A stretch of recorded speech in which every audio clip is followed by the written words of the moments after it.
Okay, I think we can get started. First of all, a huge welcome to everyone. I think this is a bit low down. And a good evening. My name is Dani Mohammed. I am firstly an executive MBA student here at ESMT Berlin. I am the co-founder and the inaugural co-chair of ESMT's Inclusive Leadership Roundtable, which started earlier this year. In my day job, I work as a global innovation and strategy consultant, leading business change in areas such as digital, diversity, and other topics. And what's left of my spare time, as I said, I'm studying here. So firstly, it's a huge privilege to be invited back to ESMT this evening to moderate tonight's open lecture on the business case for diversity, lessons learned at improving diversity at Pinterest, and I'm very glad that you could all make it here today. A bit about ESMT first. ESMT was founded in 2002 by 25 leading global companies and institutions. We're truly an international business school in Germany. I see it in my class with over 34 nationalities, 36% women. This series of open lectures started 8 years ago. It was founded to answer questions of intellectual concern, and since then a number of renowned speakers have shared their findings and started lively discussions. Tonight, I'm very much looking forward to gaining insights on the multiple benefits of diversity, in achieving diversity, but most importantly, how to do it. Diversity is a huge global business topic, and which will help us accelerate growth in these changing times. To help us understand that, Candice Morgan, our speaker, has flown in from San Francisco to join us here in Berlin. Candice is the head of diversity and inclusion at Pinterest, and after spending 10 years at Catalyst, a consulting group in New York and Zurich.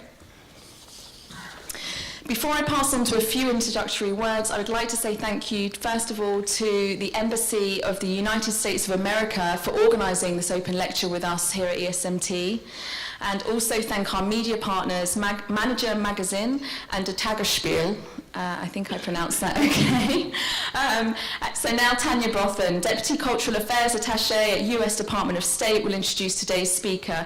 Please join me in extending a huge warm welcome to Tanya Brothen.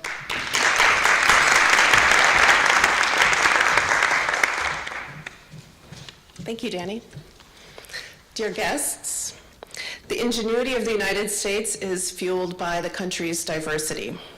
When you think of some of our most prominent, successful Americans, Steve Jobs, Madeleine Albright, Bob Dylan, Elon Musk, Oprah Winfrey, Muhammad Ali. This is a diverse group of people, and it is just the tip of the iceberg. Whether in culture, science, technology, or business, we as a nation thrive when we allow people of different backgrounds and all walks of life to live up to their full potential. Bringing this kind of potential into the workplace is not only the right thing to do, but it is the smart thing to do. As the Deputy Cultural Affairs Attaché, I'm thrilled to welcome tonight, on behalf of the U.S. Embassy in Berlin, Candice Morgan, Head of Diversity and Inclusion at Pinterest. Tonight, she will share with us her findings on the business benefits of diversity. I'd like to thank the ESMT for hosting this event and for giving us the opportunity to come together to discuss this important issue that should be at the forefront of everybody's mind when it comes to innovation. Thank you and enjoy.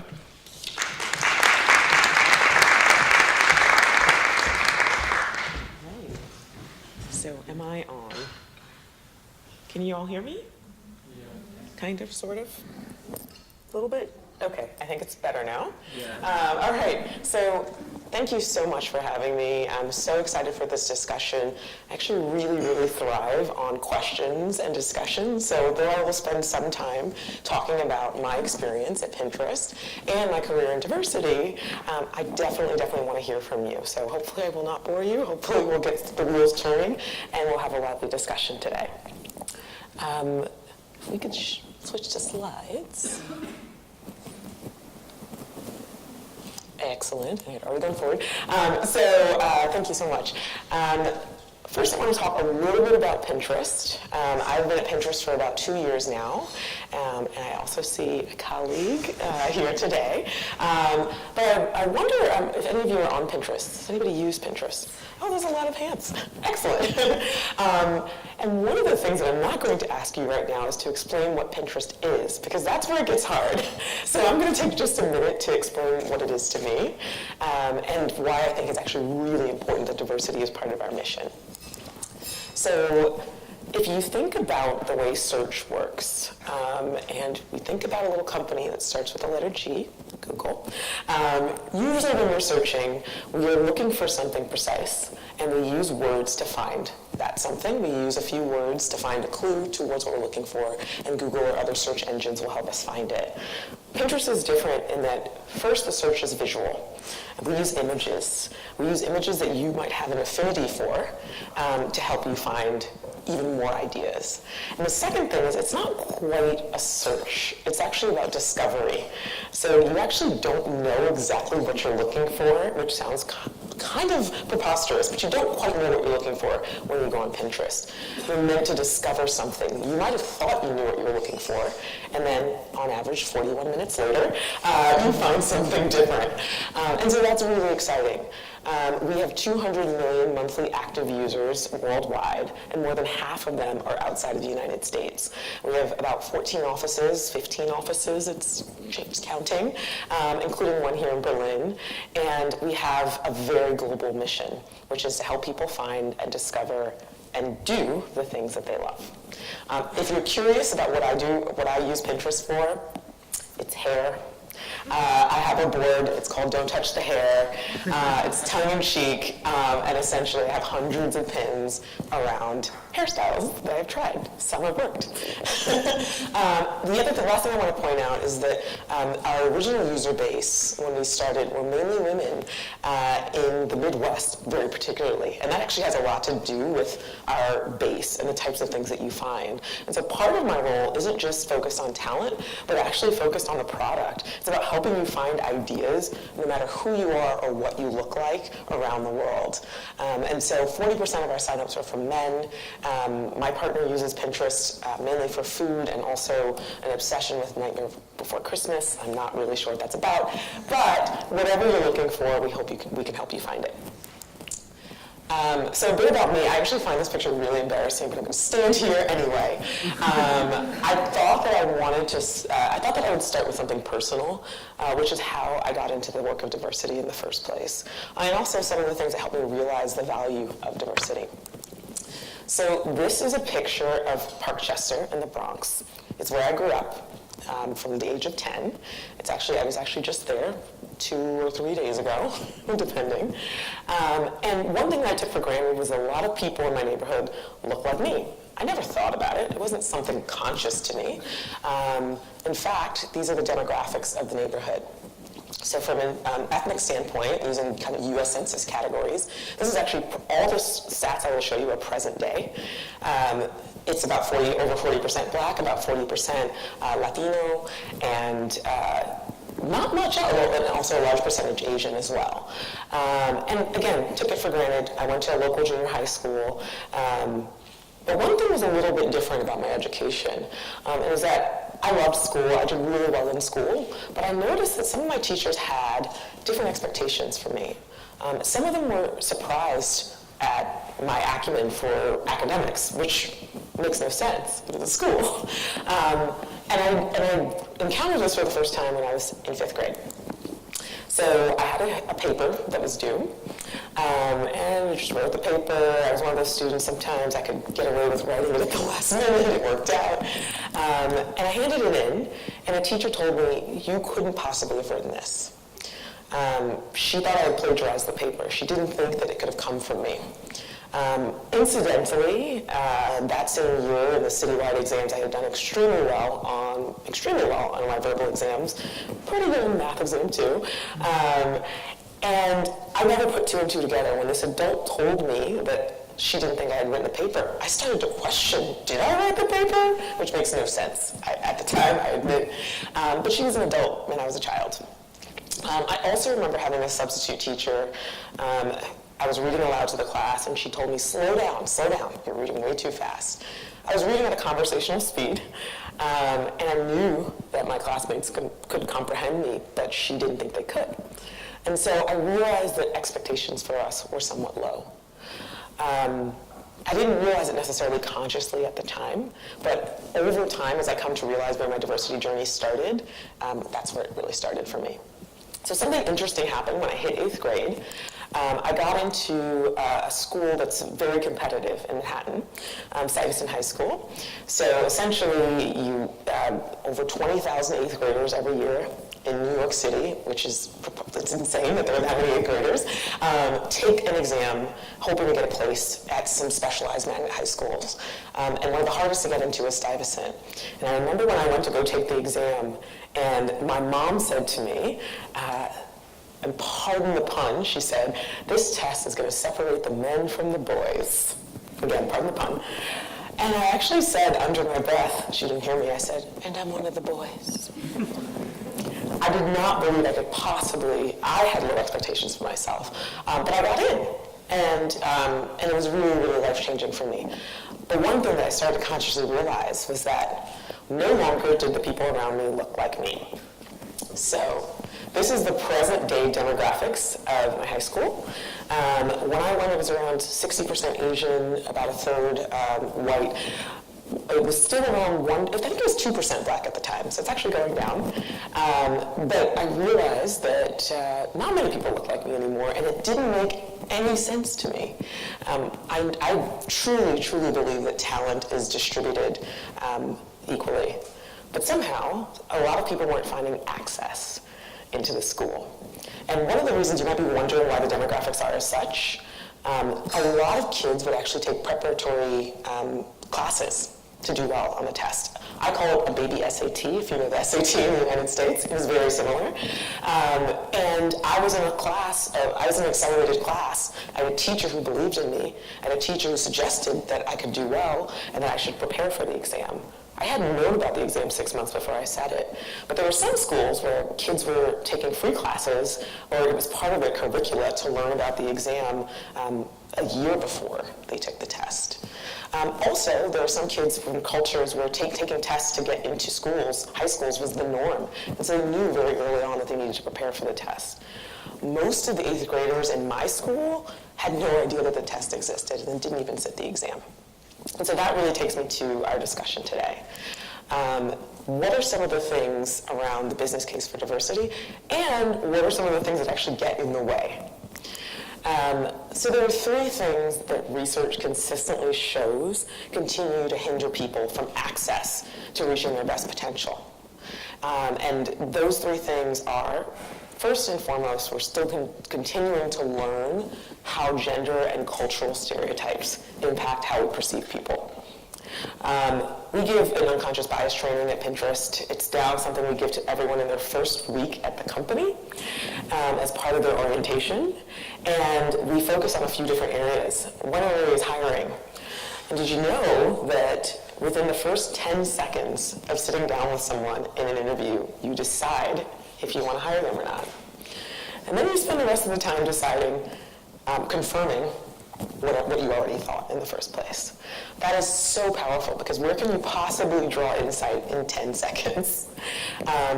And I can talk about some of the ways we're trying to prevent that, but that just shows how powerful our instinctual, quick assumptions are in assessing people. And that continues once people get in the door, how their performance is assessed, how they're promoted, and how they're advanced as leaders.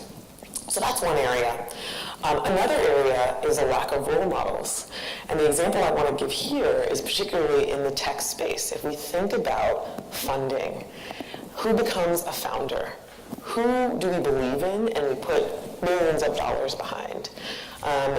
If we look at CEOs of large companies, and especially CEOs of tech companies, women are usually under 5% of those CEOs. So there are fewer role models for women to actually look up to.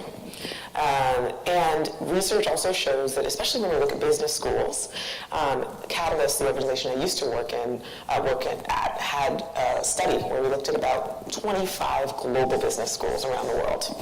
And what they found was that on average, women and men aspired to the same levels of seniority upon graduating school. But over time, and the students were tracked for about 10 years, women's aspirations started to go down.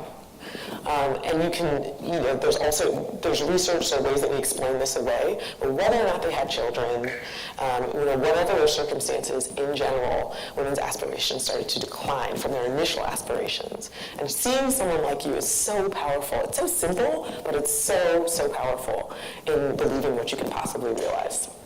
So that's another example. And in fact, when we get into the tech world, women receive usually only about 12% of women get the funding, the type of funding that men founders get.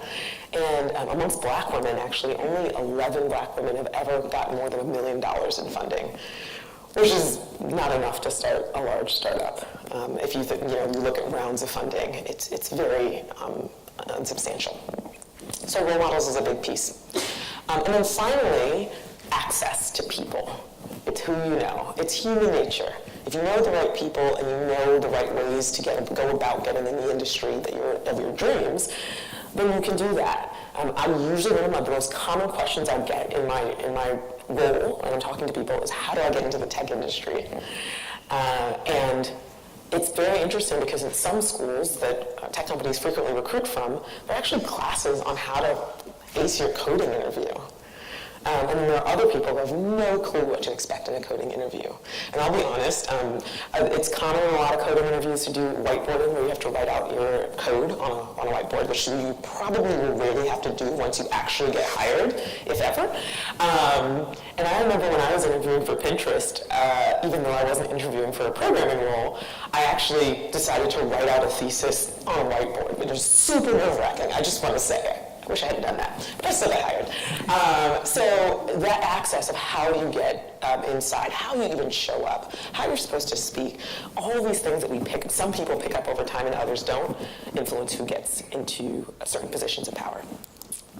On the other side, so these things are happening, does it matter? There are a lot of studies that look at correlations, and so I'll start there, but then I'll tell you what I really like to talk about when I talk about the benefits of diversity. So research has shown that when you compare companies with the most women in leadership to companies with the least women in leadership, companies with the most women are more profitable.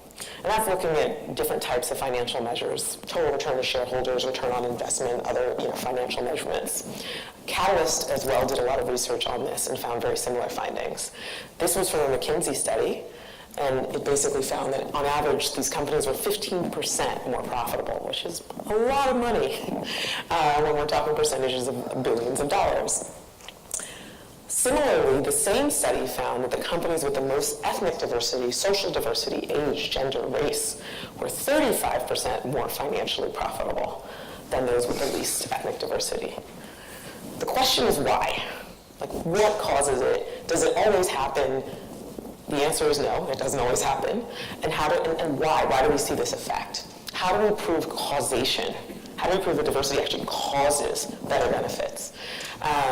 And so it's really interesting. There are some researchers that have looked at it, and two things tend to happen when you're working in a diverse group that make those groups more successful. So first, socially diverse groups are more innovative and more creative. They inject more ideas. Part of that is because when people think like us, or we assume that people think like us, which we often do when someone looks like us, we actually get intellectually lazy a little bit. We actually tend to get stuck at the same time. We assume that someone like us has already thought of everything. And so in an industry where innovation is required, diversity is an advantage.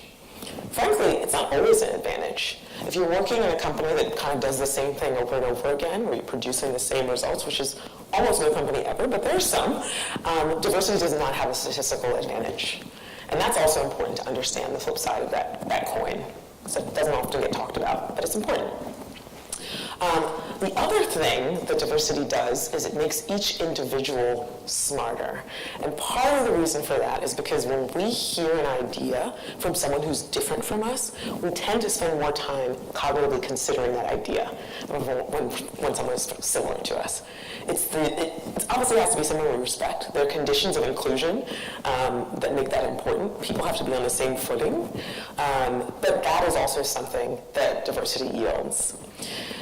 There's also some research you might have heard about around groups that are gender diverse being smarter in terms of smarter teams. And why is that? It's because generally, for some reason, when there's more gender diversity on the team, those teams spend more time drawing out the insights of each individual team member. And that's really important. So if you take a group of people with a high IQ that are really similar and you put them together to solve a problem, and there's some studies on this. Catherine Phillips is a researcher who's done amazing work on this. And you compare that to a group of people with average IQs that are diverse and get them to solve the same problem. The group that's diverse will perform better. And again, a lot of those assumptions around people being different from us. The perspective, by the way, even just seeing people that look different from you can have this creative effect upon a group, which is astounding to me. So we'll talk more about that in a moment, but that's essentially the business case for me, that we work harder intellectually when we feel like we have to explain our positions to someone that is different from us. That's simple. So going back to my story a little bit, this is the library of my high school. I'm not showing this. It looks very fancy. I actually don't remember it looking like this. I remember the view, though. So it was a wonderful experience for me. Despite being one of the few black students, I had an amazing experience. I met all of my best friends. I just saw them this past week in New York. It's been a little while, but we're still very close. And I also got the opportunity to expand my worldview in ways that I had never imagined. When I was 16, I got the opportunity to travel to Spain and France for the first time for leisure. I was the first person in my family to do so. And I know it was for leisure because even though I was in advanced placement Spanish, we went to Barcelona instead of going to, say, Madrid, where we were learning Spanish for, Castellano. But it was amazing. And to me, all the funny stories, the things that happened there, the food being different, all of those things were so creative to my success that I have traveled to over 30 countries, mainly, some for business, but mainly for pleasure as well. So I got this travel bug. My family still thinks I'm going to end up somewhere really far away. I am in California now, so it's kind of happening. I ended up going to Carnegie Mellon University in Pittsburgh. And it's very interesting because Carnegie Mellon is usually one of the top 5 schools that computer science students are hired from. I could rattle off all 5 of those where tech companies tend to often go to get computer science students. In fact, I did a Bachelor of Science in Psychology, and I still had to take programming, which I'm grateful for, but that's Carnegie Mellon for you. I wasn't sure what I wanted to do. When I got to college, I thought I'd be a psychologist. I was like, I'm going to help individuals with their problems.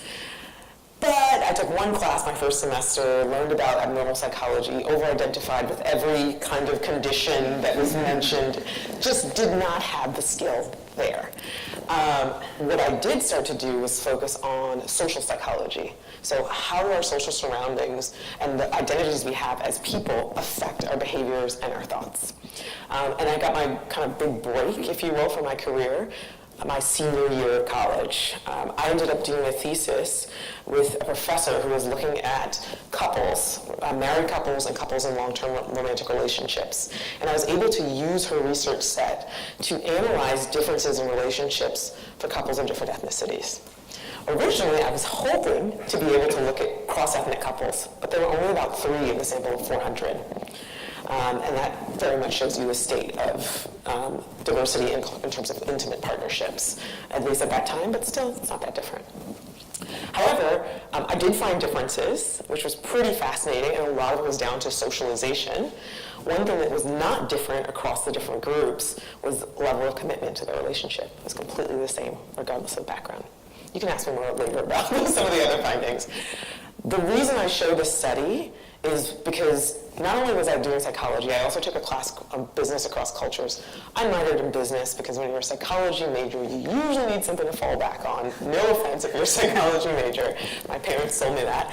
And I took a class called Business Across Cultures, fell in love with it. My professor suggested that I study cross-cultural psychology. You will probably ask me what that is, so I've conveniently put the definition on the screen. But it is essentially the study of how our cultures impact our behavior, and the reason that the cross-cultural psychology exists is because of cross-cultural management, is because of global companies. And so if you've heard of Hofstede or researchers around individual and collectivism, hierarchy, power distance, all of these values in our culture that affect how we interact day to day at work, this is my passion. And so I ended up going to diversity because I basically found a research organization called Catalyst that was essentially looking at women of color in the corporate landscape. It was looking at white women, Asian women, black women, and Latina women, again, US categories, and comparing their experiences in the workforce. And they were hiring a researcher. And I was like, this is a job? What? So I applied, got a response. The consulting team wanted to hire me, and I spent 10 years doing that. This is a little clip of a graph that basically kind of shows a lot of the findings and the type of work that I was doing. I was essentially looking at workforce data because it was so common that I'd go into a company and they'd say, we see lots of women. They're everywhere. And I walk down the hallway. But when we look at positional power, things started to look really, really different. And so essentially, we often cut the data in different ways, and not just gender, by the way. There are lots of dimensions of diversity, but gender is the most common. And again, I did this work both based on Wall Street, but also based in Zurich, and that was very interesting as well. Lots of stories. So essentially, at some point, I decided I wanted to go into a company because I would so often hear from employees their experiences. They would be very candid with me. I'd do lots of interviews, I'd talk to lots of leaders, and I saw some similar problems, some similar themes. So in one company, which was a big consultancy, so we were consulting with a consultancy, which was interesting, as they remarked, they essentially wanted us to understand what was going really well in their New York office. They had more women partners in that office than any other office. In fact, most of the women partners in the entire organization were based in New York. As you can see from the slide, we found some pretty surprising results, that about half of those women wanted to leave the company within the year. Why? Their experience, even though they were successful at bringing in books of business, was quite different in two ways I specifically remember. One, they tended to not have the same tight relationships that the men partners had. They were somewhat isolated. I also found this in law firms as well, when I worked with law firms and law firm partners. So even though they had made it to the top, they'd show up to a company event, people would assume they were the wives, they were one of very few women, and they just didn't have that same social capital. The other thing was that there was a lot of scrutiny of their personal lives from both men and women. So when we talked to associates, they would say, if they didn't have children, well, she's successful, but she couldn't have kids. And if they did have children, they'd say, well, she doesn't actually see her kids. She has nannies that look after them. And that personal scrutiny of how you manage your personal life, how you look, how you manage your personality, in addition to the work that you bring in, is an added cost for women. And that has to do with some of those cultural stereotypes. So basically, I decided, again, I wanted to go into a company, align diversity very closely with the business model of that company, and also see where the challenges were, because I knew there were so many that were locked deeper into the company. And when I would leave a company with their strategy, it'd feel really great, and their CEO, and we'd all be smiling, I'd be gone, and I didn't know what exactly would happen, right? So enter Silicon Valley. I don't know, I always want to do that when I see that slide. So Pinterest, the story of Pinterest. I definitely was very specific in thinking about where I wanted to go. I'd seen so many of my colleagues go into companies where they thought that the company truly cared about diversity, only to find that it only went so deep. And that's such a challenge. You can't really do anything with that. So I wanted a company that was deeply committed to diversity, which is actually very, very hard sometimes to detect. The second thing I wanted to do was work for a company that did something cool. It was pretty simple, something inspiring. And so I ended up at Pinterest. Pinterest actually reached out to me and took a few flights over to California, and then now I live there. So I don't know if anyone's ever seen the show Silicon Valley. Maybe. Now, it is very scarily true to life, to be perfectly honest. I tried to avoid watching it for a while. It's true to life in terms of a lot of the technical, a lot of the experiences within working with a big tech company, being a founder of a small tech company. It's also true to life in terms of demographics. So if you look at the ethnic demographics of Silicon Valley, on average, it's about 2% Black, about 4% Hispanic, so Spanish-speaking in the Americas. And it's actually really similar in some ways to my high school demographics. And Pinterest, when I joined, was absolutely no different. So this, our numbers are the same, 2% Black.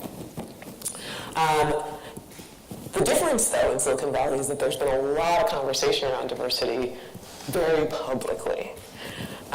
Before I change this slide, I also want to show you the gender results. So women are about half of the labor force, but in Silicon Valley, women are about 30% of the labor force, especially at some of the largest organizations. One thing that I would be remiss not to mention is that this isn't just in the technical spaces. What's interesting is these numbers carry over often to the business side of the businesses as well, which doesn't really make sense if you look at who's graduating and who's available in the talent pool.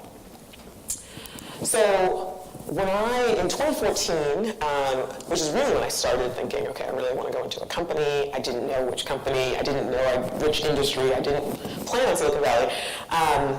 Two things happened.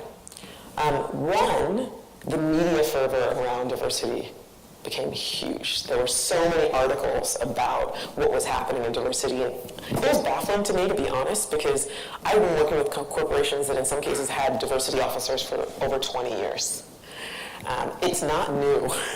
It's relatively young, but it's not new. But it was new on the West Coast in many of these younger, fast-growing companies. The other thing that happened was the companies started releasing their data publicly. To me, that was unheard of. I spent so long, my first title was literally like data analyst. I spent all my time in the weeds of the statistics. And usually my clients would say, please do not share this, sometimes even with the people that had initially hired us. So let's say Women's Network or an employee group reached out to Catalyst for help. Once it went into the corporate leadership level, they'd often say, we can't share this data. So the fact that tech companies started sharing their data, Google in 2014, Pinterest, Facebook, a number of large companies, now dozens of companies have revealed their data, that was massive. A lot of it started because of this young woman, Tracy Chow. She was a software engineer at Pinterest for about 5 years, which in tech years is like 100.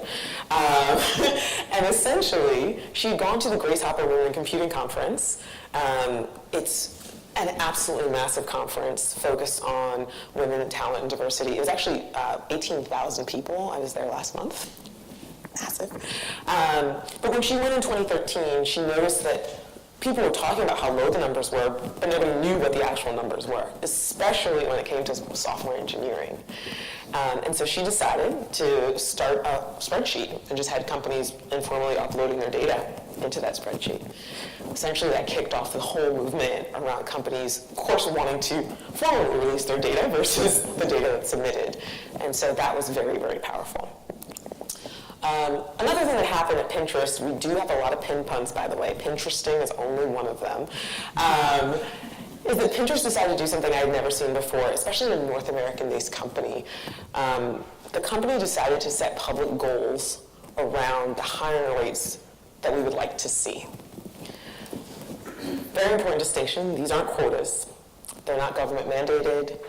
If we miss them, we did something wrong, we need to regroup, we're very disappointed, we need to change our strategy. but we won't do anything at any cost to meet these numbers, except change the way we recruit and think about talent. And so essentially, when I joined Pinterest, a few months after those goals were set, my job was to help facilitate that. One thing that happened is when I got hired, there was also a lot of media and press, which was super strange to me because I was used to being a behind-the-scenes consultant. So that was interesting. The other is, what now? This is a really funny picture. But essentially, our CEO, our leadership team, it's funny, he's in Berlin tonight, so that's very funny. What now? How do we do this diversity thing? We know we need someone strategically to run it. We know we need strategy, but what happens? Well, one thing I'll tell you is that progress happened, which was amazing, because research shows a couple things help with that progress. One, having accountability through someone whose role it is to make sure that the company is always thinking about diversity, which is my fortunate role, because I think about this stuff all the time anyway. If in the absence of a head of diversity, you don't need a head of diversity, honestly, as long as you have an executive task force that's always focused on this. But a lot of companies have trouble keeping an executive task force focused on this, so they usually work together. So we increased the ethnic diversity of underrepresented ethnic groups at the company. We more than doubled. We increased the percentage of women in technical roles. That's about 30% now. And we increased the percentage of women in software engineering.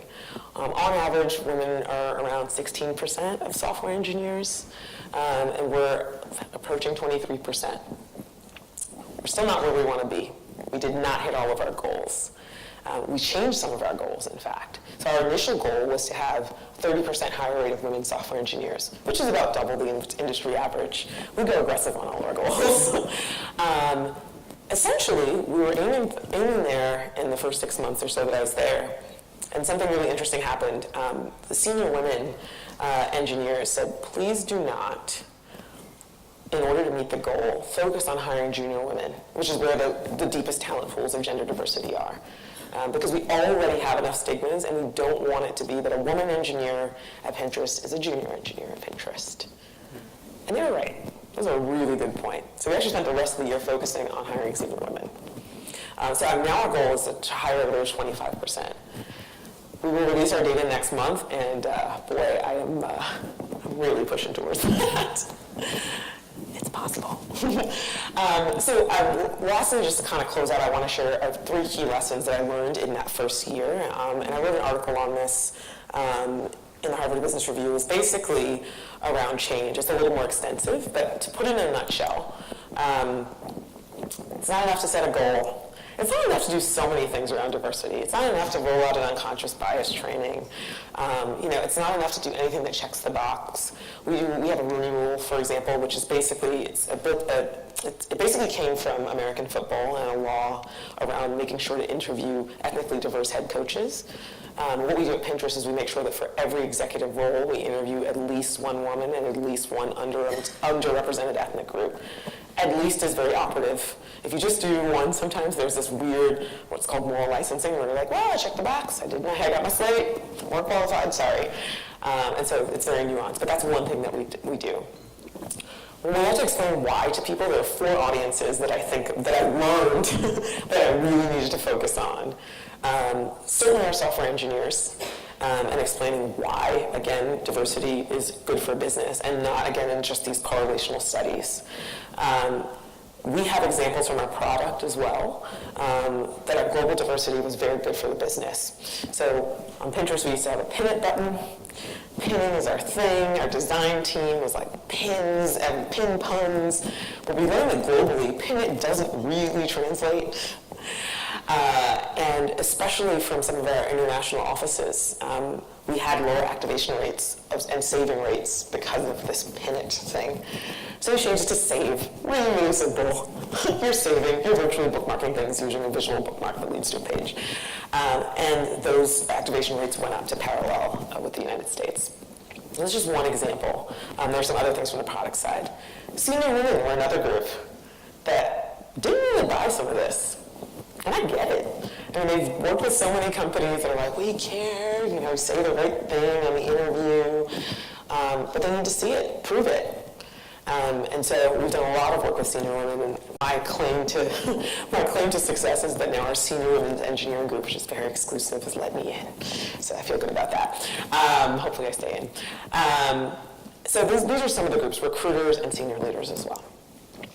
Second, there is a common perception that diversity efforts slow everything down, which is basically a kiss of death when it comes to technology and business. You have to be innovating so quickly all the time.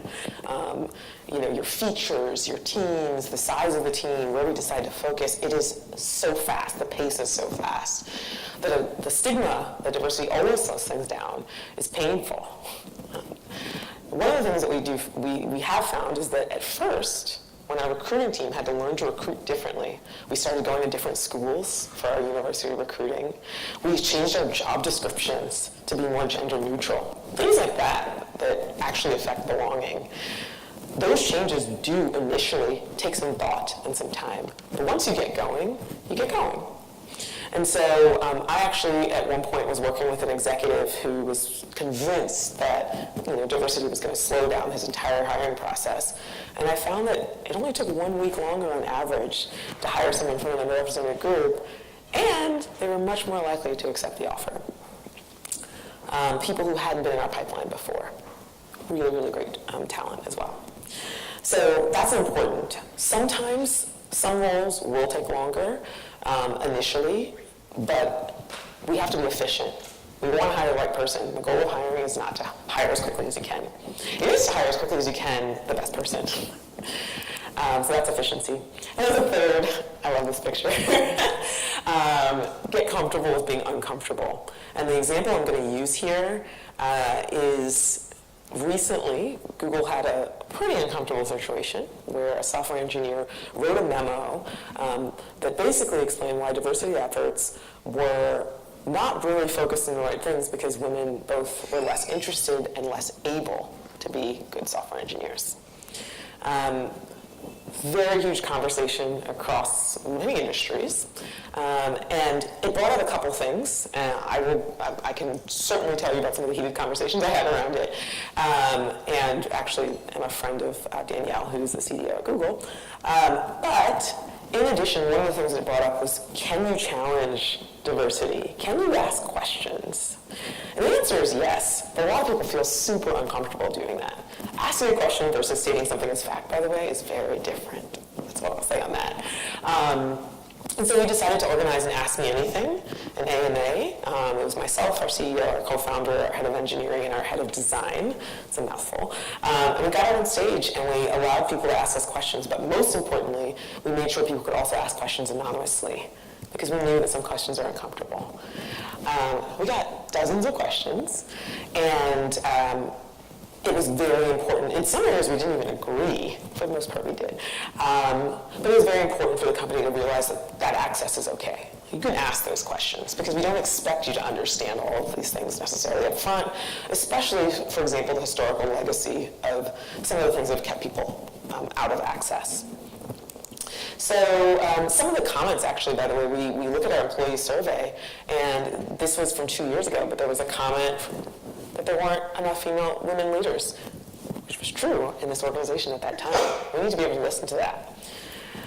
We also sometimes got comments that, like this one, a couple of people, we've gone too far on diversity and we are unfairly disadvantaging men. When I joined Pinterest, we were 700 people. By the end of the year, we were 1,100 people. We're 1,300 now. We're probably going to hire a lot of people in the next year. Bottom line, we're growing. We need men. We need women. We need talented people. There's no threat to the existing way that we think about talent. Nothing changes. And so we have to help people understand that fear. We really do have to talk to people.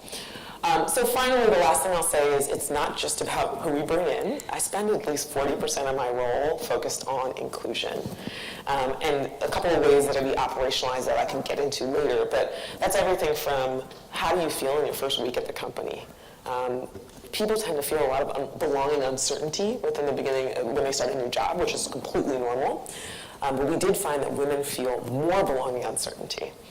And so we've been designing an intervention to help limit that. It's actually quite simple to help people talk about those things and make them less scary.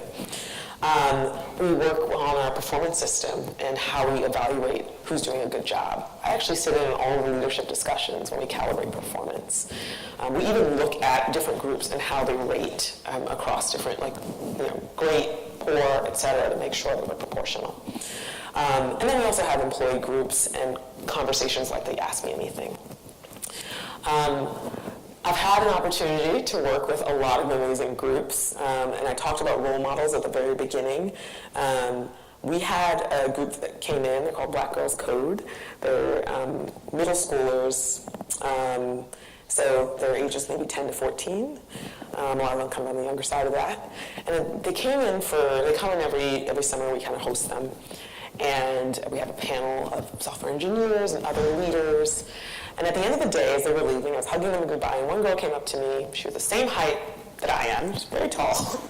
And she said, "Can I get an internship?" And I said, "How old are you?" And she said, 12. And that right there was everything. I was 12 years old when I took my exam. I was 12 years old when I started to see a different type of New York City. And she already sees herself working in a tech company. And so that meant everything to me. So with that, I'll close.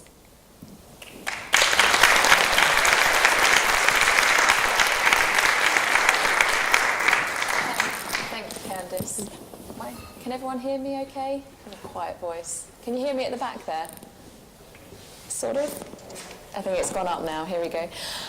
Just a quick show of hands. How many students do we have here today? Okay, great to see, including myself. And how many people overall are involved in diversity efforts, initiatives within their organisation? So quite a few, so a really nice mix of both. I'll start with a few questions, and then if everyone sort of wants to think of some, and we can go to the audience with the Q&A.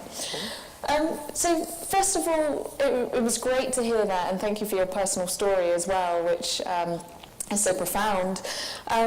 Pinterest is obviously in a growth phase and is an early a startup company in the tech industry. Here in Europe, especially in Germany, there are lots of established companies that are successful, whether it's manufacturing. I think I was looking at the list of attendees who aren't students coming from an automotive, transportation, even creative, publishing, media background. With the more established companies who have been around for decades, where or how can we get started with diversity? Yeah, I mean, that's a great question. And actually, what's interesting is a lot of more established companies have been working on diversity far longer than tech companies. I remember working with one client based in the Netherlands who had their first women's employee group in the 70s. And so in some cases, there's been some program management for a longer period of time. But is it the right thing? Like, where do you get started? What's the most crucial thing in terms of where you start? Usually it's understanding where people are. It's understanding both how they feel, how engaged they are with the company, how optimistic they are about their chances of being successful, and what are their career patterns throughout the company.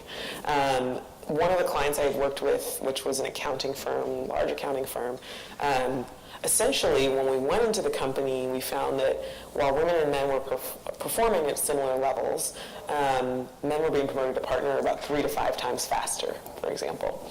So it's noting things like that, even smaller things outside of promotion. So for our company and our software engineering, there's a tech lead role. Where it's not a promotion, but you supervise the tech on a certain engineering team. And so we finally started tracking tech leads and noticing some disparity in who were becoming tech leads. Even people who nominate themselves for promotions, we noticed that there was a difference, that women were less likely to nominate themselves for promotion. And there's all kinds of cultural reasons, social reasons why that's the case. And so our head of engineering started sending out a note saying, hey, we noticed that women were less likely to self-nominate, and then it actually corrected itself. So, I mean, the first step is really diagnoses. It sounds so, I mean, you definitely want to get moving, but that's important. The other thing that has to happen in tandem with that is accountability, which sounds, again, like one of these words that can mean anything. But, my role at the company, a program manager if a company has one around diversity, someone in HR, we have limited influence, frankly. The accountability comes from the lines of business, the business leaders. And so if I didn't have that direct line to our CEO and to our executive team to be the ultimate kind of accountability for it to be part of their goals, then my influence would be severely limited. So those two things, discovery and diagnoses and accountability, have to happen in tandem. That's great. One of the companies I'm consulting for at the moment, they have it in huge company, and they have it in their employees' KPIs. So this is something every quarter that they have to look at. You talked about, this is a big thing as well, obviously, most organisations are skewed in one way or the other, undesirable groups, I think you mentioned, and obviously here in Europe and Germany, where there is some a lack of ethnic diversity and female representation higher up, how do we go about tackling diversity in a way that helps and not hinders any group? Yeah, so I think a huge misconception around diversity is that it is somehow only for certain specific groups. Diversity is only for non-white groups or only for women. And that's a really common thing. So when people think gender, they don't usually think about men. Of course, men have a gender. And it's very powerful, actually, that gender affects behavior a lot. It affects what's acceptable versus what's socially unacceptable as a man, the same way that it does for a woman. And so my role isn't to prop up any specific group for the sake of propping up that group. It's to understand if there are certain disadvantages as a result of being in a group, or if there are certain disadvantages as a result of having a certain style. If there are arbitrary things that are keeping people from being successful at the company. So one example is a personality example, like introversion. The fact that a lot of, especially Western companies, have values around what we say in the U.S., the squeaky wheel gets the grease, or the person who's the loudest gets more of the attention. That's a problem because there are a lot of great talent for people that are less likely to raise their hands. I remember I had a client that wanted to do a workshop around their Asian employees based in the United States because of their perception of different values, therefore less leadership acumen. And they originally wanted to call it an assimilation workshop, which is horrific. And so that kind of assumption that is arbitrary, that's affecting a business's performance, or the ability for people to reach their potential, that is what I'm working towards. And I have to be really, really explicit about that. So when we do any sort of diversity work, or we have a program, it can never be just for one specific group. There has to be some element that's open to different groups. So we have, for example, a women's group. We have a Black employees group. It's called Blackboard. And we have an LGBT group. It's called Pinwheels. All these names are really, I love them. But essentially, one requisite of having the group is it has to be open to all employees. And we're very specific. The executive sponsor is usually from a different background as well. And that's how they get funded. They have to contribute to the company's business. We don't want to be exclusive in the service of becoming inclusive. And even though it should be, in many ways, I hope, explanatory, that that's not the intention, many people do feel threatened. That slide that I showed where the thought that we're going to hire less men because we're focused on trying to find more women at the company, we have to be very, very explicit that we're not trying to reduce any specific group's power. And then it's not zero sum, it's about creating growth, which is, diversity creates innovation, which creates more growth, which means there's more roles. One thing I just want to quickly add to that actually is, so one of the things I do is I look at our employee engagement survey. It used to be very long, and now it's 10 questions. And so there's some questions on inclusion and diversity. And what we do is we look at different teams, and we look at if there are different groups experiencing different engagement. And sometimes, some teams, there are some teams that skew very mainly women. And if there's a group that feels disengaged as a result of that, then I also encourage diversity conversation. I've also suggested hiring more men on some of those teams. And so it's very context-specific diversity, which is something that people don't always get. Thank you. The other crucial part that you mentioned, which I think was great to include, because we don't hear a lot about it, is inclusion. Obviously, it's in your job title. Even from my own research, companies that have good diversity intentions, the actual reality has further to go. So there's this sort of visible and invisible culture, the iceberg that I'm sure everyone is familiar with. So once you actually get to a diverse workforce, or even if the intentions are there and it's growing, what are the challenges to overcome with achieving actual integration? Because whilst diverse people working together creates creativity and innovation, actually getting to integration, particularly within a particular culture when things are done a certain way, that is a big challenge I'm currently facing myself. Yeah, it's incredibly nuanced and complex.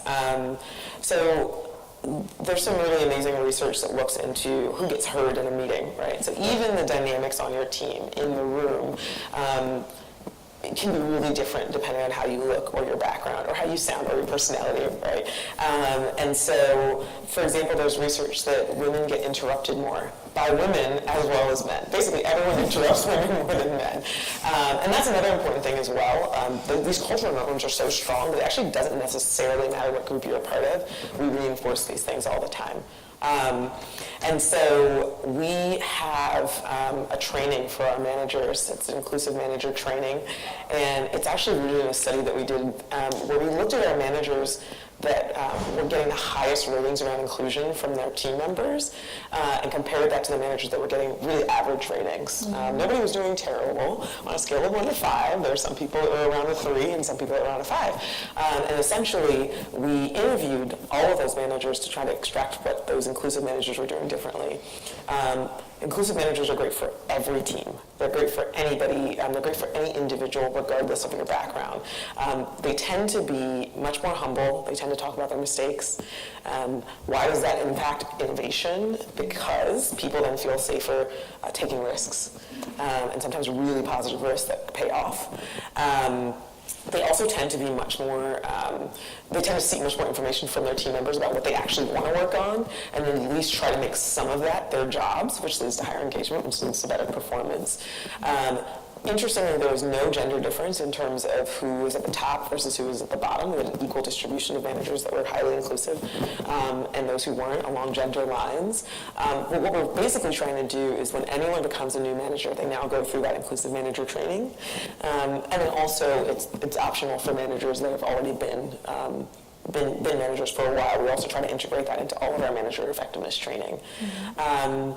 Another example, because you have to find it in pockets, is the discussions we have around advancement. So I've created this, I hate to call it a checklist because it creates this idea that you can check a box, but essentially it's when we're having discussions around talent, and it has a few things, almost like a little cheat sheet of things to keep in mind, to be aware of.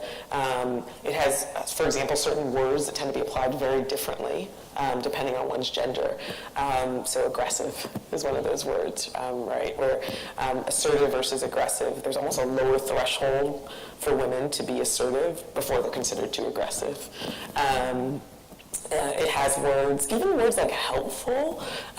Women tend to be judged if they're not helpful or they're not nice negatively, and men, if they're not helpful or not nice, it's net neutral. It doesn't really affect performance, right? So it's kind of challenging those words. And granted, I actually used some of those words. I challenged a leader who was describing a man as emotional, and I was trying to understand from this leader what they specifically meant by that, because anyone can be kind of hurt by those types of stereotypes. We also list common types of biases. The whole point there is to get leaders calling out one another, not in a blaming way. Like I'll call myself out if I notice that I'm interrupting somebody. confirmation bias. So we already assume this about somebody, and oh, look, they're showing it. I have this idea of this person. You know, they're messy. Oh, here's an example. And they can actually, I'm really proud when I see our CEO and our leaders using these terms as they're discussing talent. So those are some of the ways that we try to perpetuate inclusion. But there are just a myriad of areas where we still need to go. Namely, one of the biggest ones is the types of assignments people get. So if, you know, there's this common kind of methodology thinking about how people get on-the-job experience and training, where it's 70% the actual work you do, 20% mentorship, 10% training. And so the types of roles that people get are the most important thing that can contribute to equality. And making sure that that's, you know, gender diverse, that's inclusive in many different ways is the smartest thing that we can do.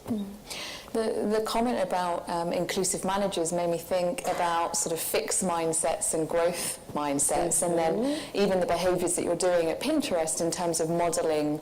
How do you get to a growth mindset? There's a lot of fixed mindsets, you know, even myself, I have a fixed mindset apparently on some test.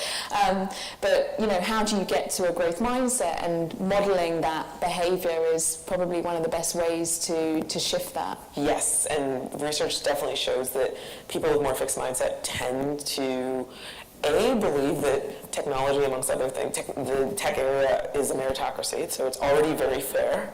And anything that we do around, you know, diversity is potentially lowering the bar because it's already the most talented people get the best jobs, period, which unfortunately is not how humans work. And they also tend to exhibit the most bias. So we actually took our leadership team on an offsite to do a growth mindset training, which was awesome. So tell us a little bit about, I heard sort of you saying earlier, goals versus quotas, which I thought was quite interesting, and obviously Pinterest pioneering that with making their goals public for the first time. So is the advice here to be the first in your industry, well, one, be the first in your industry to make your goals transparent, your data transparent, and set yourself goals before someone tells you to do it, like a government or an organisation, which, you know, may come there in time. And I'm trying to think what the second one was that I was referring to, but yeah, is it about setting your goals before someone else does it? And is it about, sorry, that was the second one, now I remember, is it about creating coalition between the big companies within your sector, like what's happened at Pinterest and Facebook and so on? Yeah, you know, for the first question, it doesn't matter when you do it. It doesn't matter if you're first, last. It doesn't matter if you do it because it was mandated by federally, although ideally you should hopefully want to do it. Whatever gets you to that accountability, do it. So the public goals were a mechanism to force the company to take it seriously. It was by design, and that pressure is actually really crucial, and that's how our leadership team is able to get traction across the company. If that happens sooner or later, if you're first, if you're, it doesn't really matter. It's just most importantly that you do it. I think that some companies don't do public goals, they have internal goals. But again, those public goals, we're very transparent with the company. We send out how we're doing on the goals all the time. And that makes people ask us questions. And so again, that's all by design. Your second question around coalition, I mean, yeah, this is so much bigger than any one company. I have to admire Ben, our CEO, because in the very beginning, he said this is bigger than Pinterest. And I was like, I'm so glad you said that, because of course it is. And so some of the things that are starting to work, some of the things we're starting to see, for example, we have an apprenticeship program. The way we use the word apprenticeship is a little specific, but it's basically for people who haven't studied computer science traditionally. They don't have a 4-year computer science degree, with the U.S. system, or however many years. Some of them have taught themselves to code. And we basically have a program where they get paired up with a mentor who's a current software engineer. They work on the same stuff that anybody else works on, and they have up to a year to convert to an entry-level software engineer. It's working. And we're seeing more companies institute these apprenticeship programs. We've seen our apprentices do amazing things. They also come in with a maturity. Some of them have changed their fields from things like economics, architecture, I mean, you name it. And so I think that sharing those best practices is just amazing. Large companies that can take on more apprentices, more power to them. We also have more early ID programs, so programs for people that are earlier for us, it's freshmen, their first years in college. We give them an internship. Of course, we don't expect that 3 years later they're necessarily going to come back to printers. That would be doing them a disservice. The idea is for them to get an experience interning at a software engineering company and seeing that they can do it, which actually is really, really wonderful to see, because they usually come in feeling very much like imposters and very, very anxious, and they leave going, oh, that's what it's like to work at a software engineering company. So I think, even though, of course, we're competing for talent all the time, at the end of the day, coalitions are really important. We're working towards the same thing. Thank you. We should turn to the floor. Does anyone have any questions? We have quite a few. The lady at the back. Hi, my name is Alice. I'm from Taiwan, and I'm currently in the master program in ESMT.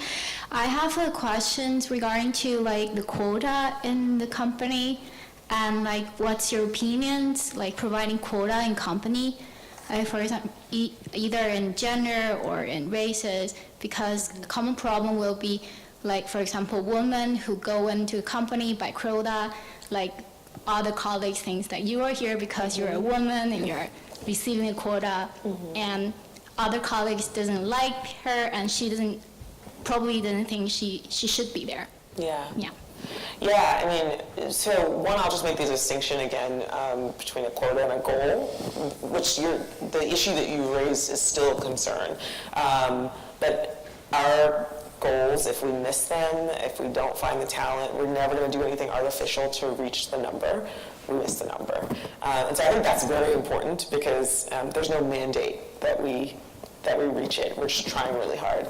Either way, though, that still does create a perception that we hired someone just because we were trying to reach that goal. That's actually a perception that we see well before women even enter the industry.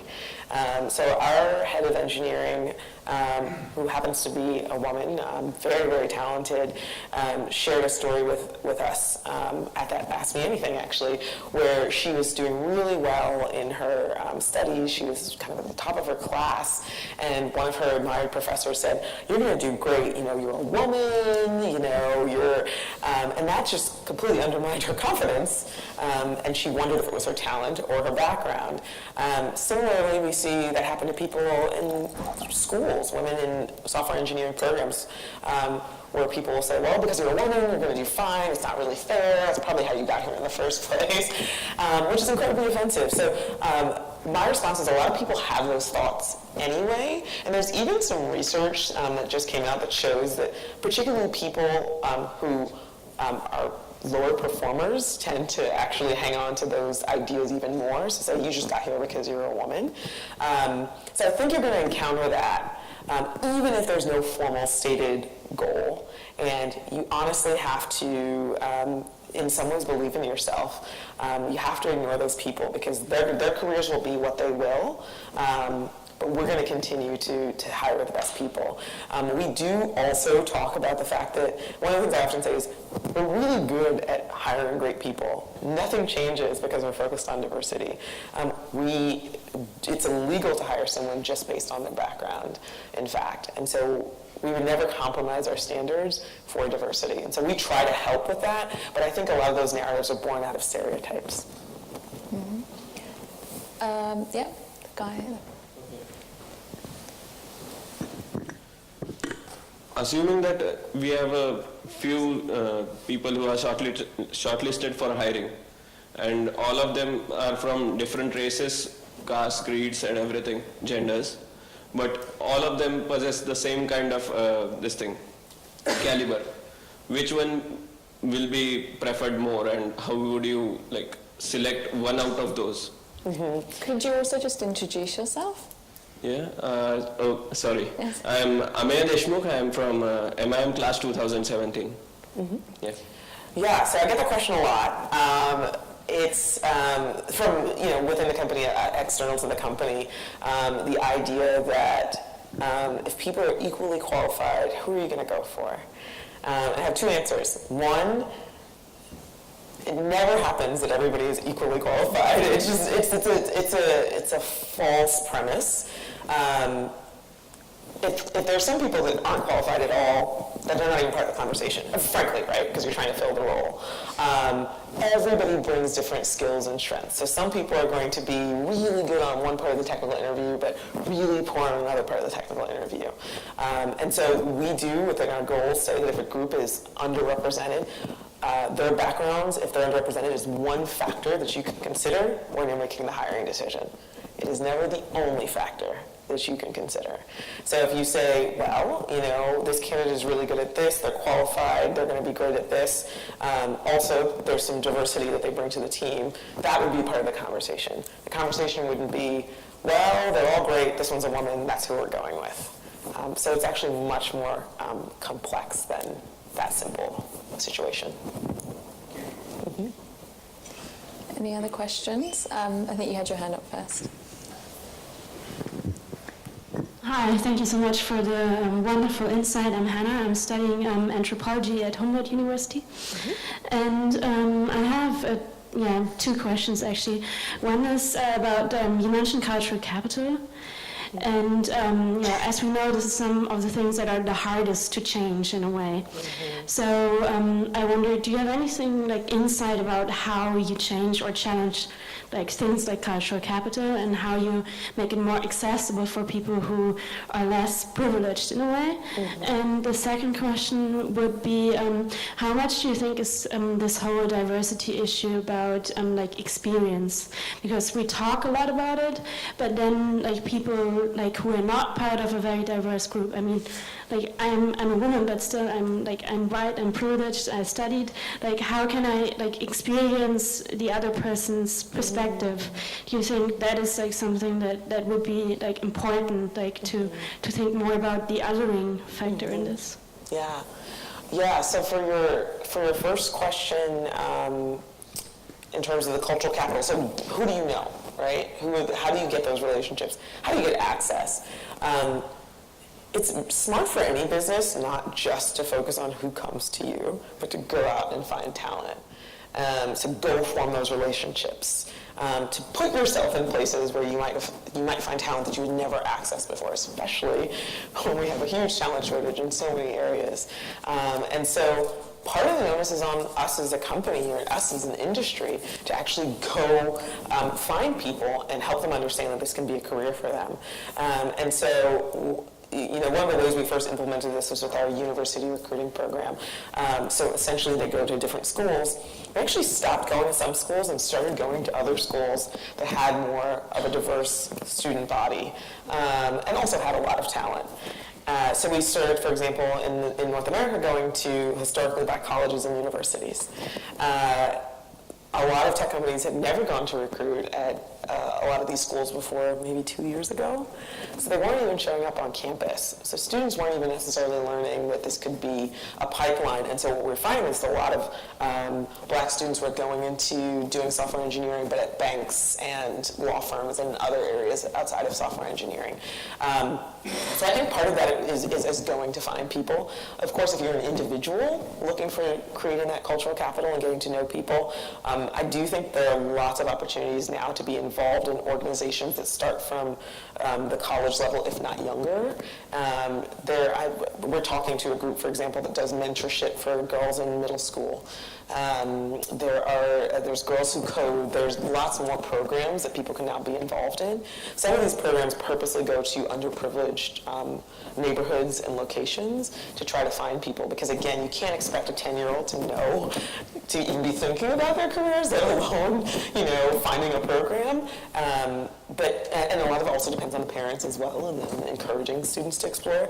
But I think that we have a huge responsibility to help people form relationships early, and also see role models early. For your second question, in terms of creating empathy, first I would say there does tend to be this idea that who's more diverse than others, or like, I have this background, so I'm not really qualified to speak on this. And really, it is true that everyone brings diversity in some ways, because diversity is about a group of people, it's not about an individual. It's really common, for example, for people to say, oh, that person's diverse, that person's not diverse, which is actually impossible. You have to have more than one person for any kind of diversity to exist. And so I would say, you yourself bring diversity. A lot of people that are focused on diversity, I ask them why they're interested in this topic. And that empathy, which is essentially what you're talking about, comes from so many things. So for example, we talk to men who are very active as allies and mentor women and mentor people from different groups about how they became involved. With our Black employee group, for example, a third of the members don't identify as Black. And so there's this one man, white man, who's part of the group, and he's just been involved in activities to help reach out to his neighborhood, to reach out to different people from when he was in high school. He just has this sense of fairness about the way that things should be distributed throughout the world. And research has showed that that trait is actually something that encourages different people to be involved. You can, of course, reflect on your privilege, and that helps with empathy. I have a lot of privilege. I had the opportunity to go to this great school. I had parents that cared about my education and were very specific in making sure that they could raise the money to send me to places. Like when I went to Spain, we had very little money, but somehow my mom put together the money to send me.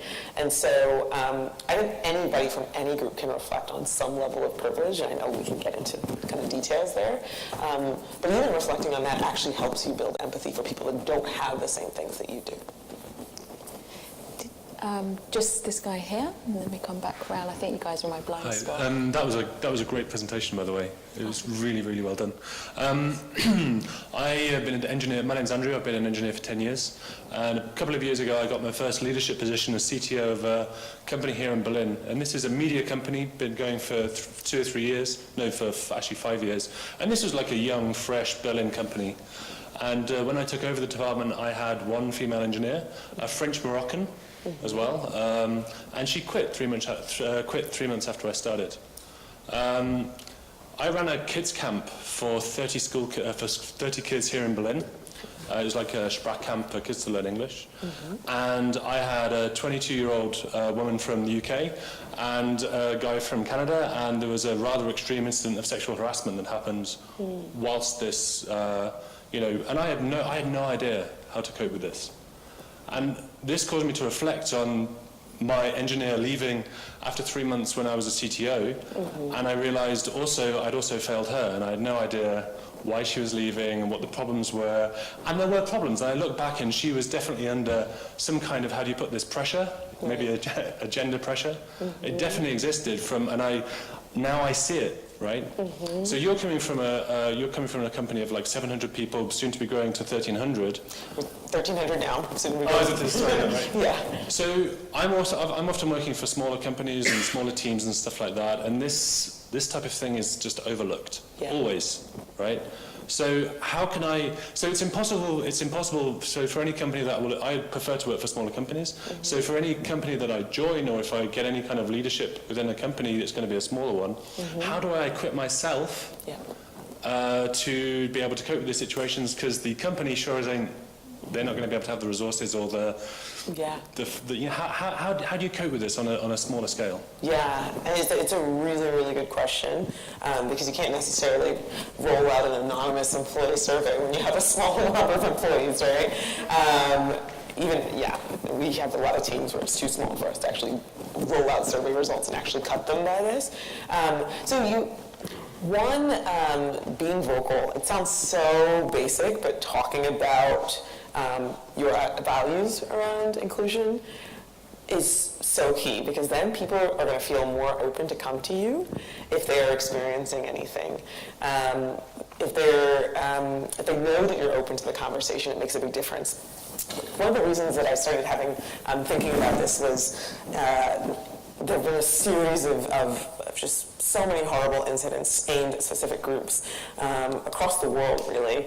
And sometimes employees come in the next day and they've got a lot on their minds, whether it is, for example, the series of police shootings that affected certain ethnic groups, and people coming in that following Monday and having a lot on their minds. And so I get asked from our leaders, like, you know, what should I do? How do I go up to the person?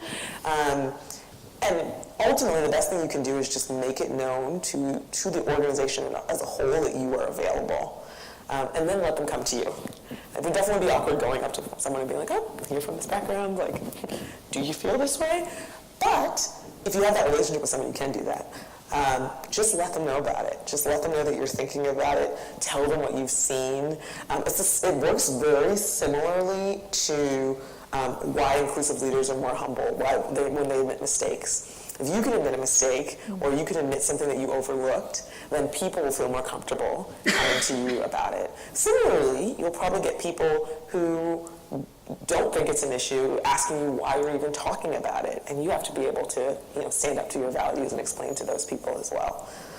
But start the conversation.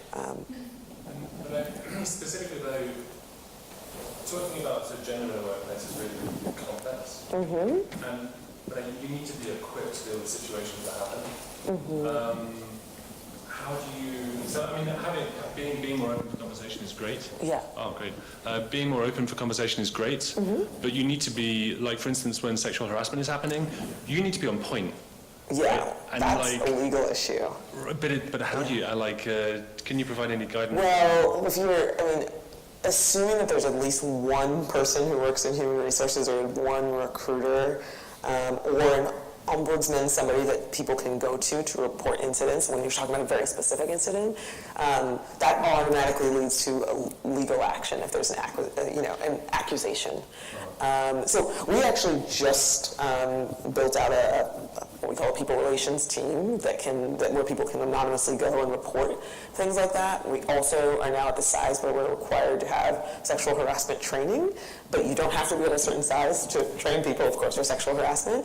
But yeah, so essentially people can go to someone in human resources and report it immediately. Or they can go to their managers, and at that point you have to get a legal... That's the point. If I am a manager and it's being reported to me, how can you just equip yourself for this kind of stuff? Like, what training is accessible, and where would you? Well, there are definitely sexual harassment trainings online. So you can definitely.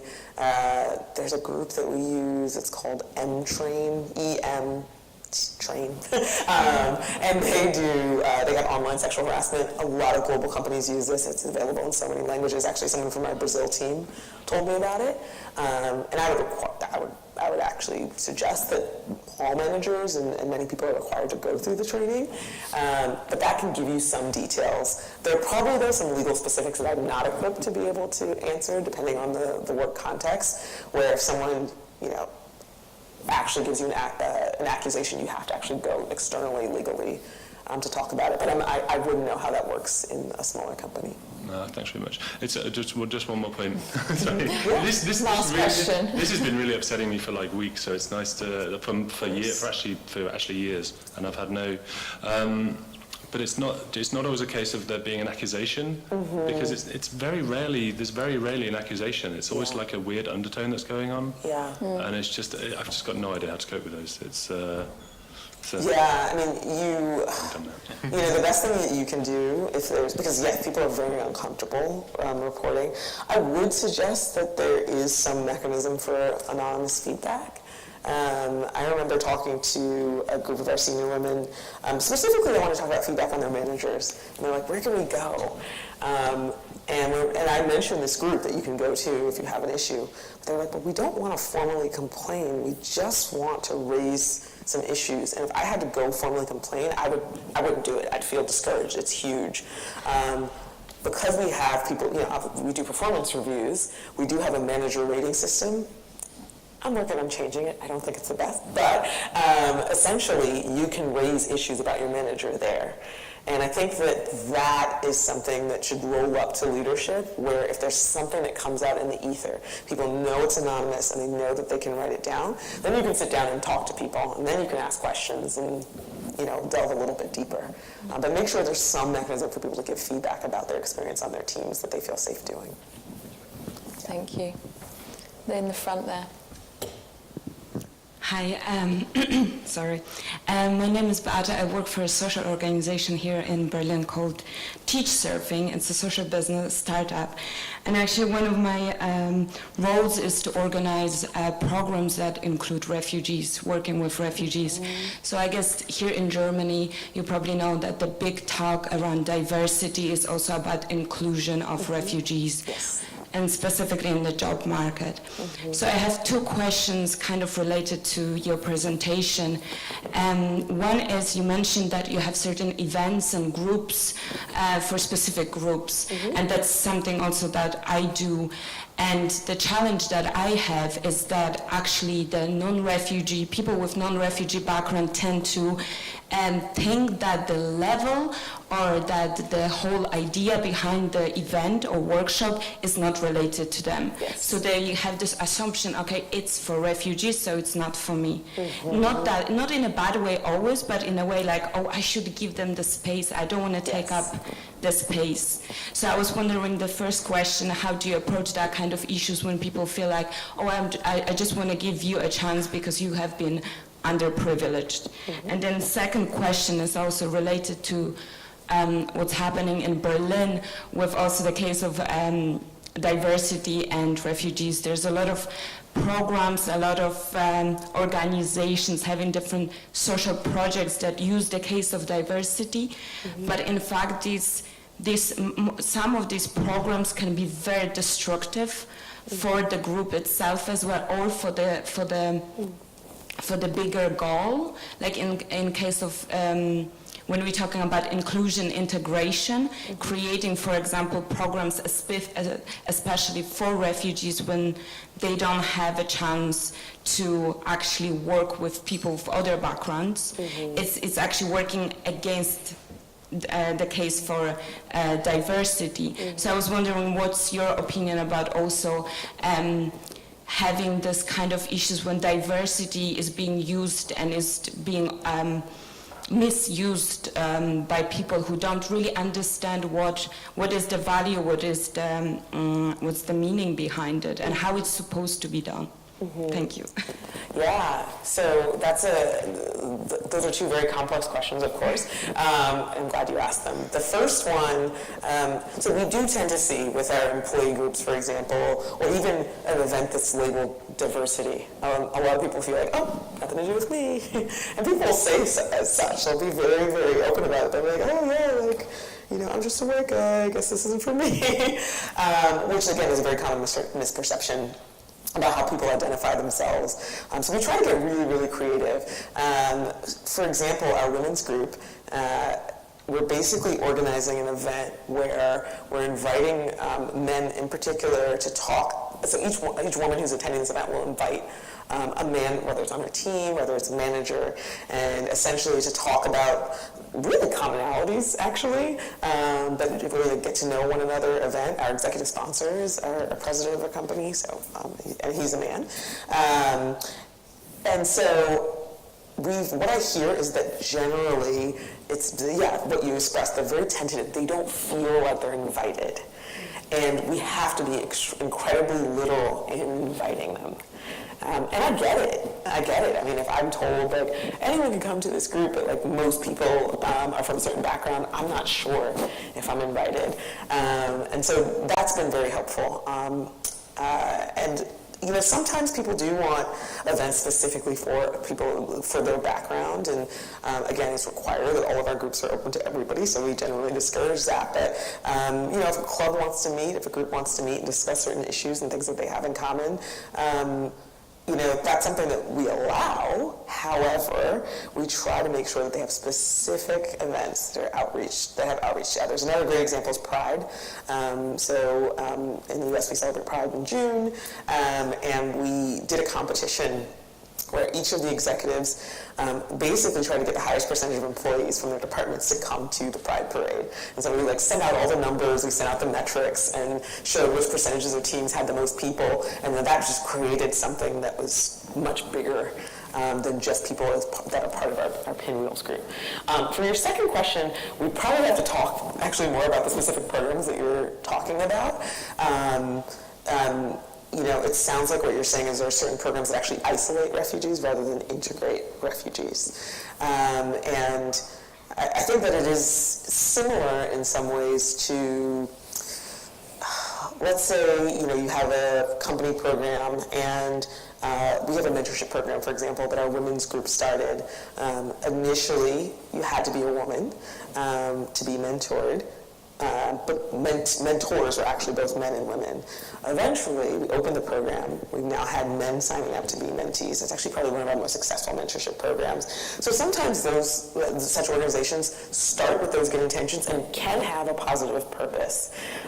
So we'd have to probably talk about the specifics of where you think some programs are not being effective. Because let's say there's some language learning skills as part of a program. It would make sense to have in that program a number of people that don't speak the language learning, but in addition to that, they should have programs where they're integrated and meeting other people.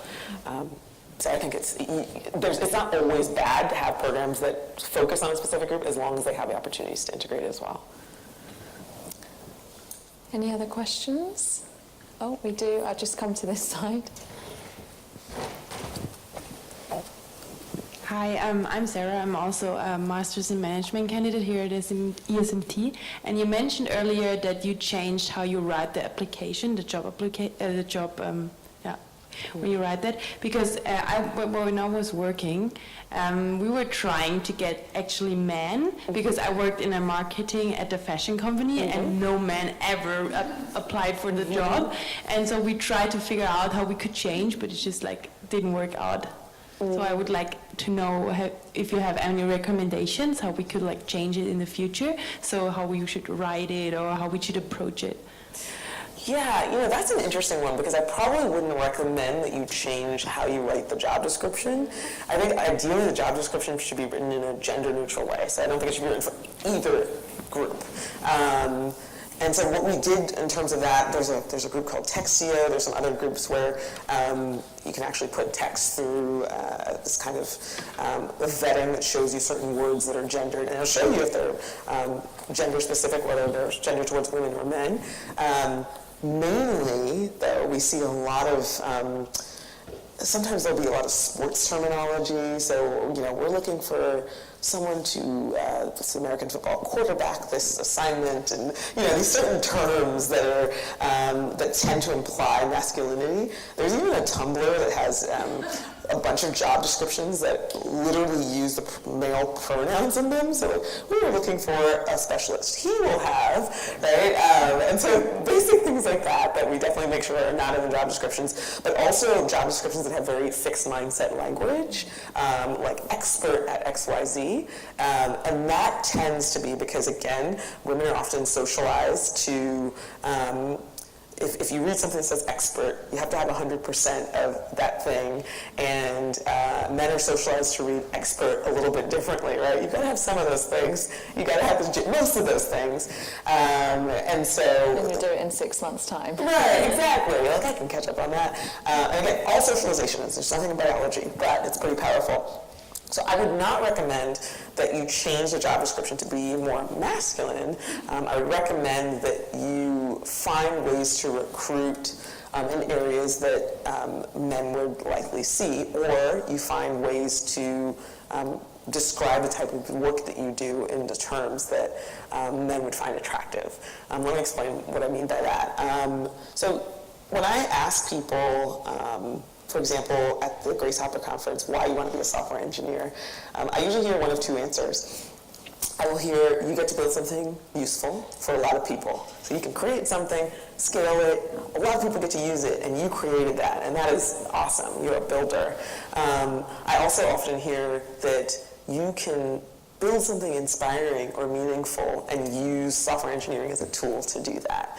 And a lot of times, what some of the research has found is when you talk to girls, especially in middle school, because that's when the differences start to emerge. So a 12-year-old girl is probably just as likely as a 12-year-old boy to consider being a front-end web developer, for example. I use that example because both me and my sister used to do some front-end coding. I didn't even know that I did that. Like, years later, I forgot that I even did it. She's now a front-end web developer. I never thought of it as a career, period. And so when you, basically there are programs that work with girls to show them how they can create some sort of thing that they're interested in and tie it back to the technology. And that actually makes it more attractive to them because the technology becomes a means to that thing that they want to create.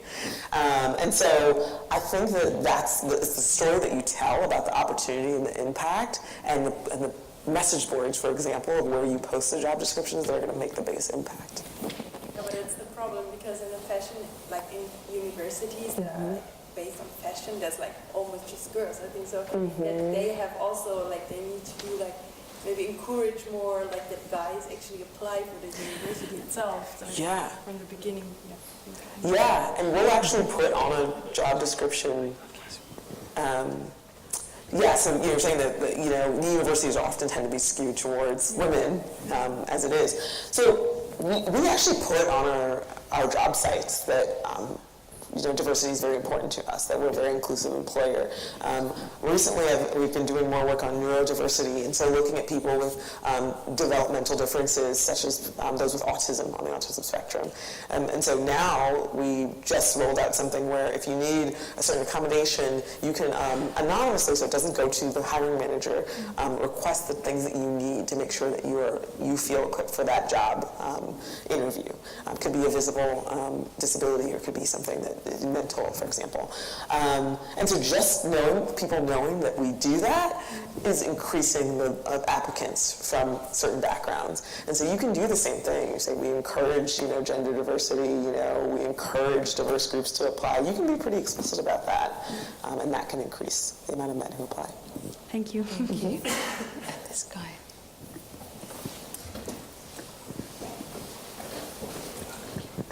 Hi. First of all, thank you so much for the presentation. It was very insightful. My name is Sean Pick. I'm a master's student at Imperial College London, and there have been a number of reports recently that despite the availability of all this data and this self-reporting and these commitments to diversity, that the numbers haven't changed very much in tech, particularly in Silicon Valley. Yeah. And then you have various instances like, as you mentioned, the Google employee manifesto, and the vice president of diversity of Apple stating that 12 men with blonde hair and blue eyes represents diversity. So it seems like several tech companies have a long way to go. What would you say are the sets of circumstances or processes that differentiate Pinterest from its tech peers?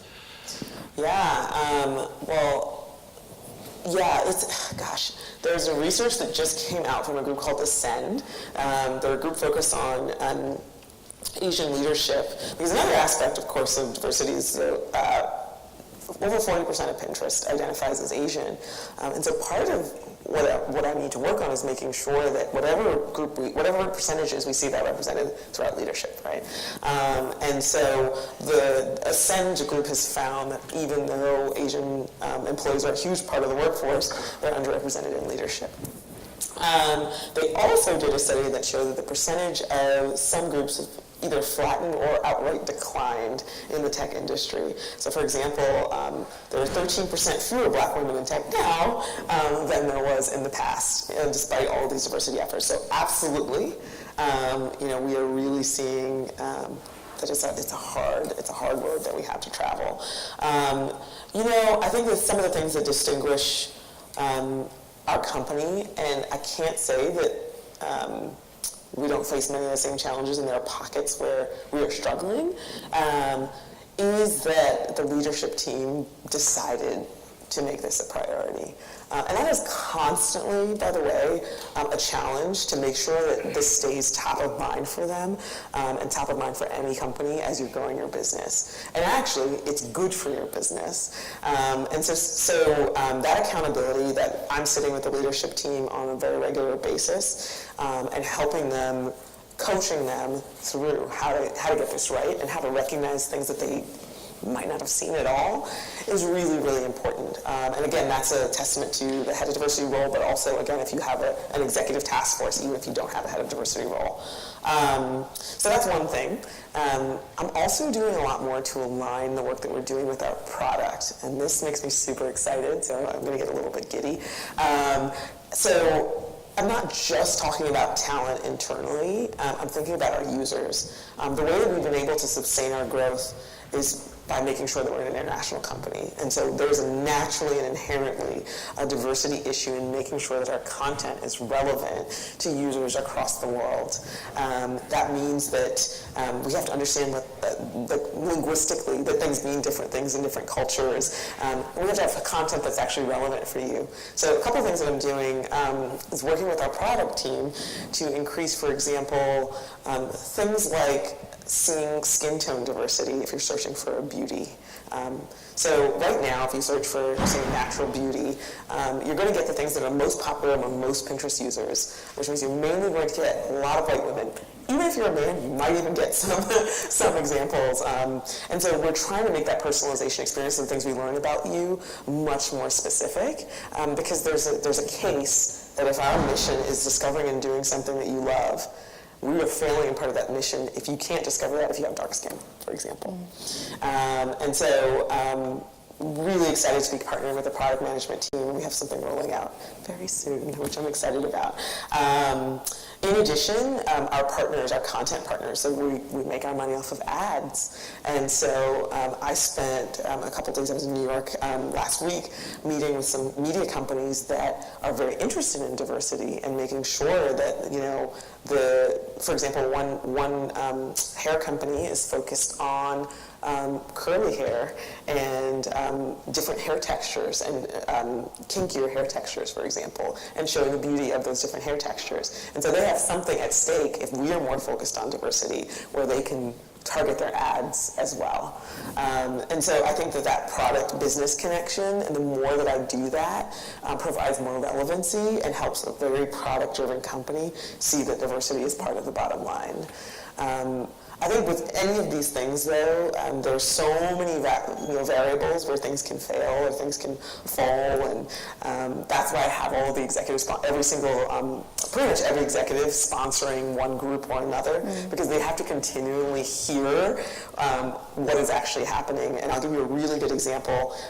2 weeks ago, my sense of time is very off right now, but a couple weeks ago, I co-hosted a dinner with our co-founder, Evan, and it was specifically focused on underrepresented product managers. So this group, one of the things I learned is even harder sometimes to hire for, because a lot of product managers are they were software engineers, a lot of them founded companies, had an exit, got acquired. I mean, it's literally, there's so many ways of access that a lot of people don't have to become product managers. It's also very nebulous, like sometimes how you become a product manager.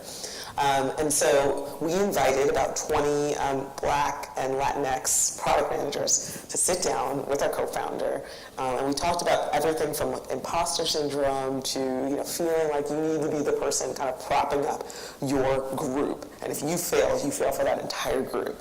Something that some of our leaders didn't realize was an experience that some people went through. And so through those types of conversations as well, I help our leadership team, not me really, I bring the group together, but those groups help keep this top of mind. Thank you. I think we have to wrap it up there, I'm afraid. I think we're allowed to go a bit over, but yeah, let's wrap it up. There's a few things that we've learned, so thank you. Well, many things that we've learned, and a few things that I will recap is obviously data. Data and measuring, tracking progress, and setting those goals as and when you can. Something we heard right at the beginning of the presentation, the business case is simply we work harder intellectually, you were saying, so we become more intellectual, we innovate better. Another thing I understood was where to start. I'm sure most of you are involved in diversity, but two things, diagnosis and accountability, whether it's an executive or a task force. And another thing which was coming up was sort of an element of gamifying diversity to sort of encourage competition between people in the organisation to make sure that we can drive up those efforts. So that's it from me, and the rest of us, thank you so much, and that's great.